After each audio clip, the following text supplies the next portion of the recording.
Hello, everyone, and welcome at the Sociology of Sport session. We are going to talk about trends present in the sociology of sport as specific sociological discipline. So official title of this lecture is Sociology of Sport. Is it going through innovation or fragmentation? Sport is a phenomenon present in all societies in the world, as we already know. Through sport, we can see the norms and values of the culture in which it takes place. Sociology of sport, on the other hand, is a relatively new discipline in sociology, comparing to the sport as social phenomenon, which is not new at all. In recent years, sociology of sport has faced an ambivalent process of apparent innovation reflected primarily in the establishment and development of related subdisciplines. In reality, it represents, on the other hand, a fragmentation of sociology of sport and may lead to a crisis of subject identity of the discipline as a whole. And this is my main idea related to today's lecture.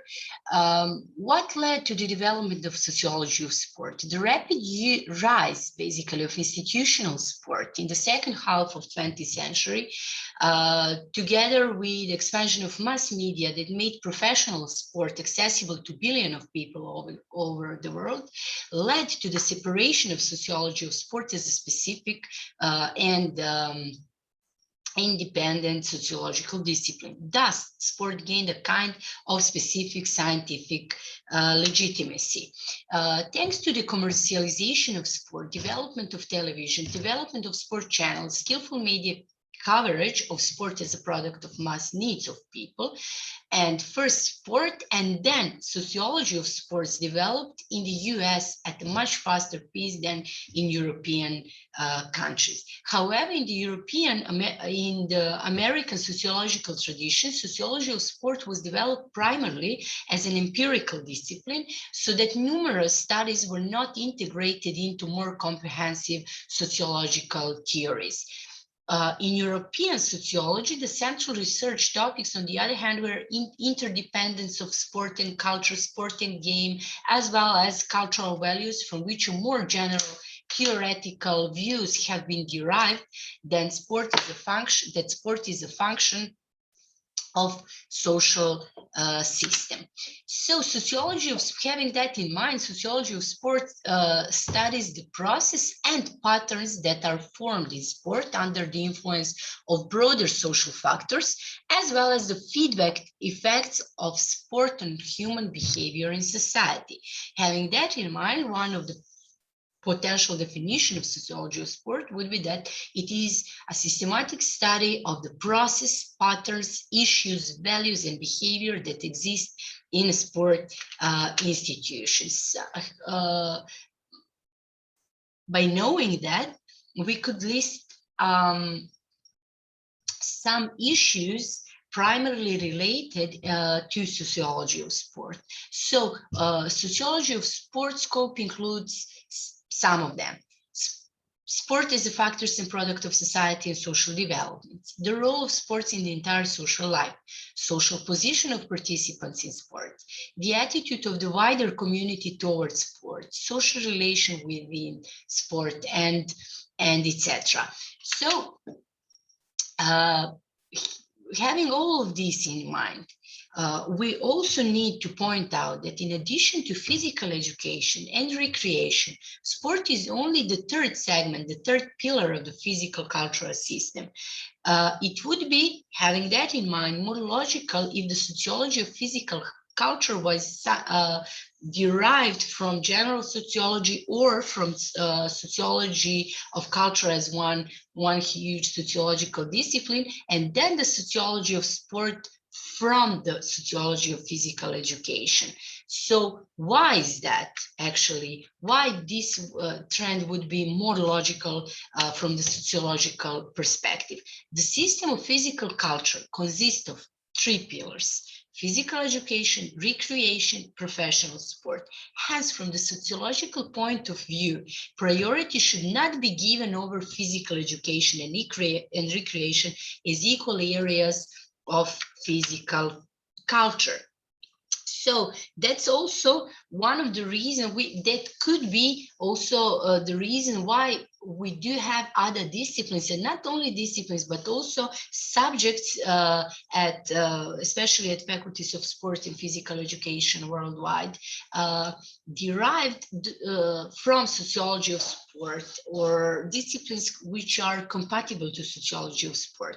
Those are sociology of physical culture, sociology of physical education and health, sociology of physical activity, sociology of sports recreation, divided into sociology of leisure and recreation, or sociology of play, recreation and leisure, sociology of sports training, sociology of football, sociology of Cristiano Ronaldo, and row should be and could be continued, and it would be probably continued in the future.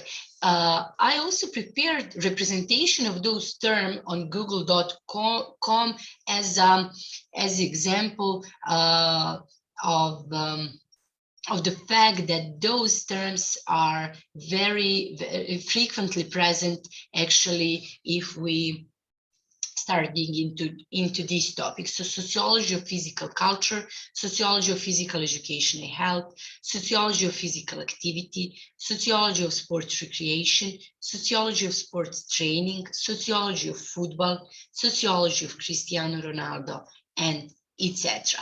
So the further development of sociology of sport could be having all of this in mind. Is probably twofold. It's probably going to be raised in two parallel sections. So although sport as a profession and spectacle was the first to find its way to sociology, in the coming years, we could expect a shift of research focus to sports recreation, health, sport tourism, and interdependently or within them to physical culture. It will also be a response to research trends in sports science, with which the sociology of sports must develop in parallel, primarily at faculties of sports and physical education. The reasons for such potential trends are research topics such as commercialization of sport, raising some sport and sports events to the level of spectacle, the insistence on results, the breaking records, the imperative to win, development of idolatry in sport, the study of fans' behavior, primarily also destructive football fans' behavior, for example, the social influence on the mass media through sport news, also will parallelly lead to increasingly evident fragmentation of the sociological theoretical approach to sports itself as a social phenomenon. This is most evident in the establishment and development of related sociological subdisciplines, such as sociology of sport training, sociology of football, sociology of Cristiano Ronaldo, and etc., whose theoretical approach has no clear connection with more general sociological approach. Such tendency suggests that scientific differentiation into disciplines could be the evidence of their growth and development. Okay, but not necessarily progress. During the process of fragmentation, the need for the universalization of knowledge is necessarily lost. And this is actually, this is the issue with this tendency of development, establishment, and development of the related subdisciplines.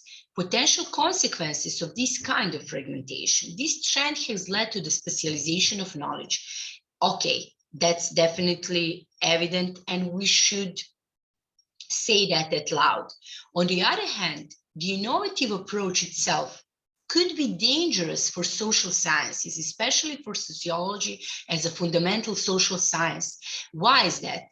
Sociology strives for universal knowledge. It's interested in society as a whole. So basically, this is due to the fact that uncontrolled fragmentation of science such as sociology, into more and more subdisciplines actually leads to disciplinary hierarchy.